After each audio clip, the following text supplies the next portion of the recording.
Olá, pessoal! Olá, você, desbravador! Seja muito bem-vindo. Você que clicou aqui, com toda certeza quer ouvir mais sobre o livro O Libertador. Você que está estudando para alguma prova ou só quer aprender mais sobre o Espírito de Profecia, seja muito bem-vindo. Deixe seu like e se inscreva no nosso canal. Vamos lá? Olá, querido desbravador. Bem-vindo a mais uma leitura de um capítulo do livro O Libertador. Capítulo este que tem como título Enfrentando Dias Difíceis. Sob os olhares dos mestres da sinagoga, os jovens judeus eram instruídos dentro dos incontáveis regulamentos que, como israelitas ortodoxos, era de se esperar que observassem. Mas essas coisas não interessavam a Jesus. Desde a infância, ele agia sem depender das leis rabínicas.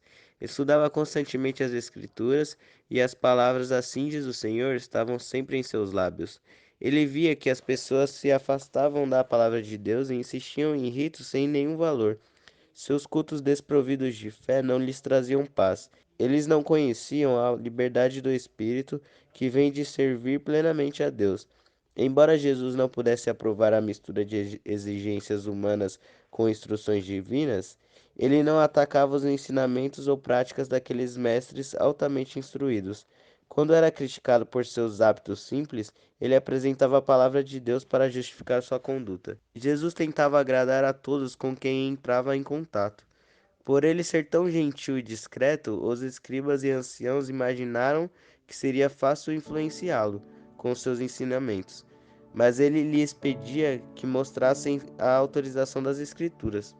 Ele escutava cada palavra procedente da boca de Deus, mas não podia obedecer a invenções humanas. Jesus parecia conhecer as Escrituras do começo ao fim e as apresentava com seu verdadeiro significado. Os rabinos afirmavam que era deles a responsabilidade de explicar as Escrituras. A Jesus competia apenas aceitar sua interpretação. Eles sabiam que não era possível encontrar nenhuma autorização para suas tradições das Escrituras. Mesmo assim, se irritavam porque Jesus não obedecia às suas ordens. Não conseguindo convencê-lo, eles procuraram José e Maria e expuseram sua atitude insubmissa, a qual lhe custou repreensão e censura.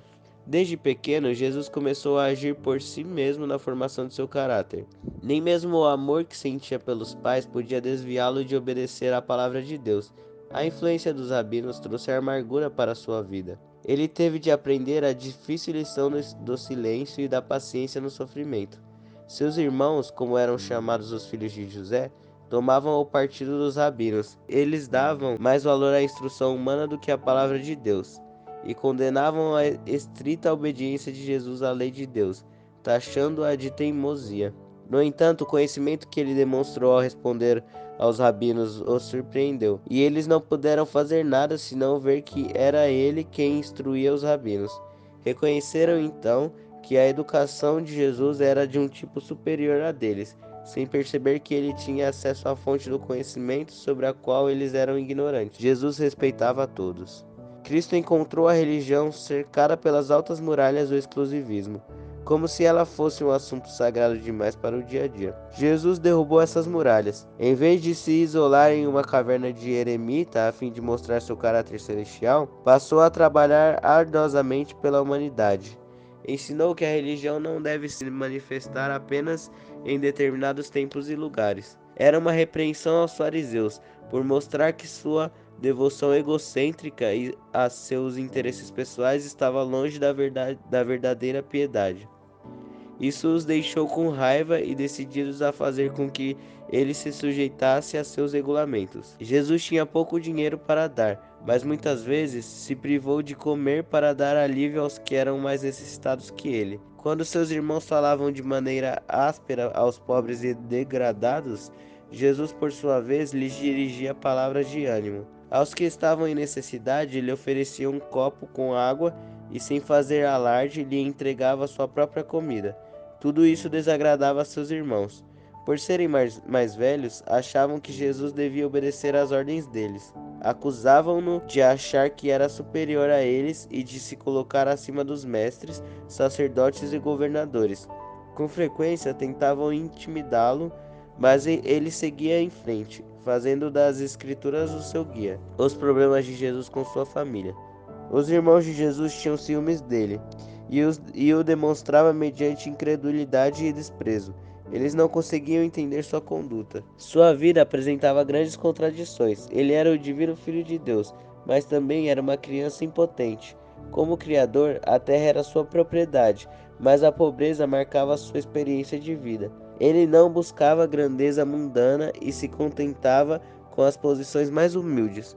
Tudo isso irritava seus irmãos. Eles não conseguiam explicar como ele podia manter paz constante em meio às provações e dificuldades.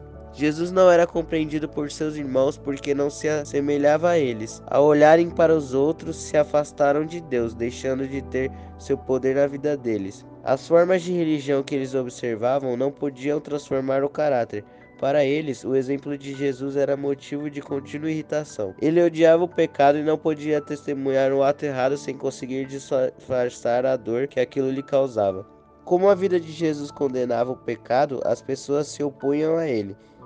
Eles faziam comentários irônicos sobre sua generosidade e integridade. Chamavam de covardia sua paciência e bondade. Da amargura que os seres humanos experimentam, não há nada que Cristo não tenha provado. Algumas pessoas faziam comentários cruéis sobre ele por causa de seu nascimento.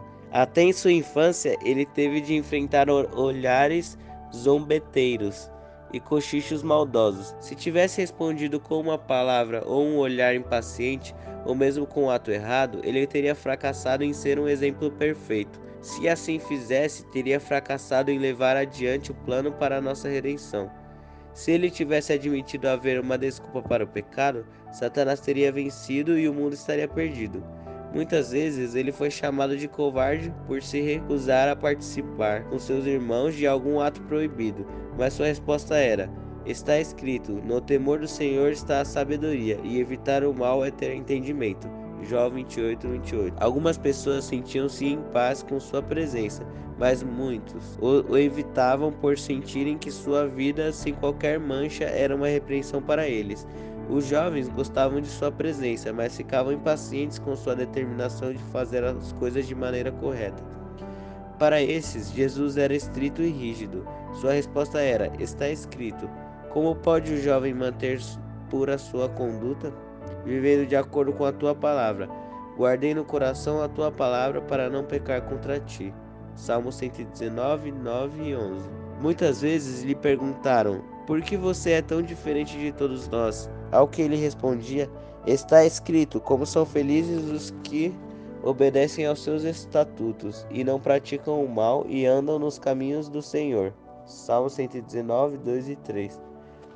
Quando questionado sobre a razão de não participar da diversão dos jovens de Nazaré, ele dizia: está escrito, tenho prazer nos teus decretos, não me esqueço da tua palavra. Salmo 119, 16. Jesus não lutava por seus direitos, ele não revidava quando as pessoas o tratavam com grosseria, mas suportava insultos com paciência. Repetidas vezes lhe perguntavam: por que você se submete a um tratamento tão odioso, até mesmo de seus irmãos? Ele respondia: está escrito, meu filho, não se esqueça da minha lei, mas guarde no coração os meus mandamentos. Que o amor e a fidelidade jamais o abandonem. Prenda-os ao redor do seu pescoço. Escreva na tábua do teu coração.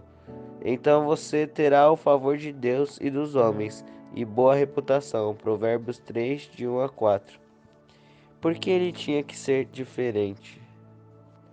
O modo de agir de Jesus era um mistério para seus pais.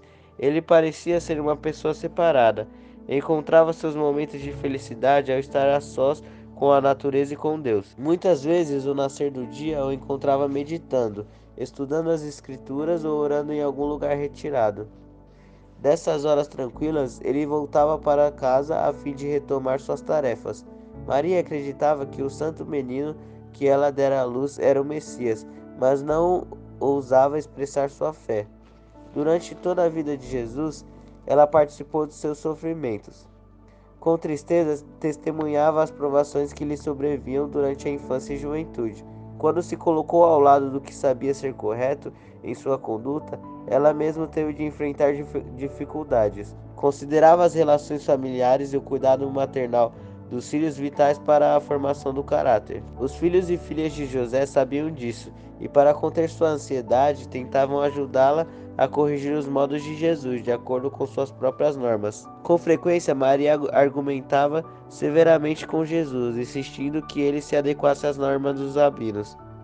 Mas nem mesmo ela podia convencê-lo a mudar sua maneira de pensar nas obras de Deus e de tentar aliviar o sofrimento. Quando os sacerdotes e mestres a procuraram para que os ajudasse a controlar Jesus, ela ficou bastante preocupada e só se tranquilizou quando ele demonstrou que as escrituras apoiavam suas ações. Às vezes ela hesitava entre Jesus e seus irmãos, os quais não acreditavam que ele era o enviado de Deus, mas ela tinha muitas evidências de que ele possuía um caráter divino. Sua vida era como o fermento agindo no meio dos elementos da sociedade. Sem que tivesse qualquer mancha, ele andava entre os ignorantes, os grosseiros, os descorteses, misturava-se com os cobradores de impostos injustos, esbanjadores, samaritanos iníquos, soldados pagãos, camponeses rústicos e com multidões em geral. Ele sempre tinha uma palavra de simpatia ao ver pessoas exaustas sendo forçadas a carregar fardos pesados. Para elas, repetia lições aprendidas na natureza sobre o amor e a bondade de Deus. Ele ensinava a todos a se considerarem abençoados com preciosos talentos. Com seu exemplo, nos ensinou a valorizar cada momento de nosso tempo como se fosse um tesouro e a usá-lo para propósitos santificados. Não considerava ninguém indigno, mas tentava dar esperança às pessoas mais rudes e menos promissoras, lhes garantindo que poderiam desenvolver seu caráter de maneira a deixar claro para todos que eram filhos de Deus. Era frequente encontrar os que não tinham forças para se libertar da armadilha de Satanás. Para essas pessoas desanimadas, adoentadas, tentadas e decaídas, Jesus pronunciava palavras da mais terna compaixão. Outros que ele encontrava estavam em luta ferrenha com o inimigo das almas. Estes eram animados a prosseguir, pois os anjos de Deus estavam ao seu lado e lhes daria a vitória. Os que recebiam sua ajuda ficavam convencidos de que ali estava alguém em quem podiam confiar plenamente. Jesus estava interessado em cada fase do sofrimento e trazia alívio para cada sofredor. Suas palavras bondosas eram como bálsamo suavizante. Ninguém podia dizer que ele havia realizado algum milagre, mas virtude, o poder curador do amor, saía dele. E assim, de maneira discreta, foi que ele trabalhou pelas pessoas desde sua infância. Jesus atravessou sozinho sua infância, juventude e fase adulta. Nunca houve ninguém tão puro e fiel como ele. Ele sabia que, a menos que houvesse uma mudança decidida nos princípios e propósitos da raça humana, tudo estaria perdido. Com intensidade de propósito, ele cumpriu o plano traçado para sua vida, que era o de ser luz para toda a humanidade.